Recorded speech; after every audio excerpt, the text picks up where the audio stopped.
જામનગર જિલ્લાના ધ્રોલ તાલુકાના કાનપર ગામના પ્રગતિશીલ ખેડૂત બળદેવભાઈ ખાતરાણી 2005ની સાલથી ખેતી સાથે સંકળાયેલા છે. થોડા સમય અગાઉ ઓર્ગેનિક ખેતીનો રાહ અપનાવ્યો હતો. 9 ધોરણ સુધીનો અભ્યાસ કરેલા બળદેવભાઈએ માત્ર યુટ્યુબમાંથી વિડીયો જોઈને તમામ માહિતી એકઠી કરી લીધી હતી. ત્યારબાદ 15 વીઘા જમીનમાં ગાય આધારિત ખેતીનો માર્ગ અપનાવ્યો હતો. નમસ્કાર મિત્રો, મારું નામ ખાતરાણી બળદેવ ભાણજીભાઈ, કાનપુર લતીપુર, તાલુકો ધ્રોલ, જિલ્લો જામનગર. મારું માતૃકૃપા ઓર્ગેનિક ફાર્મ છે, જેમાં હું 2019થી ગાય આધારિત પ્રાકૃતિક ખેતી કરું છું. એમાં 10 વીઘાના મારે ગુલાબ છે, 5 વીઘામાં મગફળી વાવેતર કરું છું. ગુલાબની અંદર ગુલકંદ બનાવું છું, ગુલાબજળ બનાવું છું અને ગુલાબની સૂકી પાંદડીનું રિટેલ વેચાણ કરું છું. જે મારો ગુલકંદ ઓર્ગેનિક અને નેચરલી છે. બીજું, મારો ગુલકંદ રિટેલમાં વેચાણ થાય છે, ગુજરાતમાં થાય છે, આઉટ સ્ટેટમાં પણ જાય છે. જે એવી જ રીતે ગુલાબની અંદર મિશ્ર પાકમાં બીટ, ઘઉંના જવેરા એ પણ વાવેતર કરું છું. બીટનું ખમણ કરી અને સૂકું ખમણ મારે જાય છે. મગફળીમાં છે તો મગફળીનું સિંગ તેલ કરી અને રિટેલમાં જ વેચાણ કરું છું.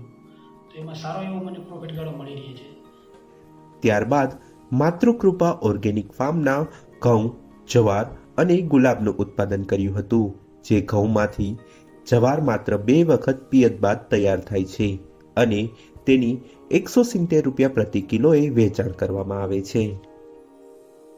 જે બીજી ખેતી કરી એના કરતાં કંઈક અલગ ખેતી કરી તો એમાં સારો એવો બેનિફિટ મળી તો રહે.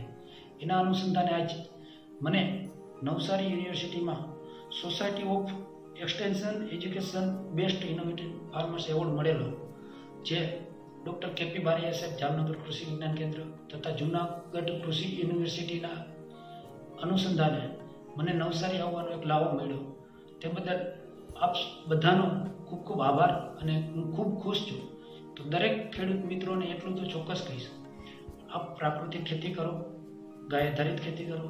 જાજુ નહીં પણ આપણા ઘર પૂરતું, આપણા બાળકોને સ્વસ્થ સારું રહે એના માટે જાજુ નહીં પણ 1 વીઘાથી શરૂઆત કરો અને કંઈક વધારે કરો તો નવીનતાવાળું કરો. અને બીજું કે જે ખેતી તમે કરો એ તમે જાતે જ પ્રોસેસિંગ કરી અને જાતે જ વેચાણ કરો તો તમને ડબલ બેનિફિટ મળશે. અસ્તુ, જય ગૌ માતા. મહત્વનું છે કે આ પાક માત્ર 28 દિવસમાં જ તૈયાર થઈ જાય છે અને એક જ દિવસની સુકવણી બાદ તૈયાર થાય છે. આ જવાર આયુર્વેદની દ્રષ્ટિએ સ્વાસ્થ્ય માટે ખૂબ ઉપયોગી હોવાથી લોકો ઘરેથી લઈ જાય છે. વધુમાં રાસાયણિક ખાતર અને ઝેરી દવાનો ઉપયોગ કરવાને બદલે માત્ર ગૌમૂત્ર અને જીવામૃત થકી જબરું ઉત્પાદન કર્યું છે.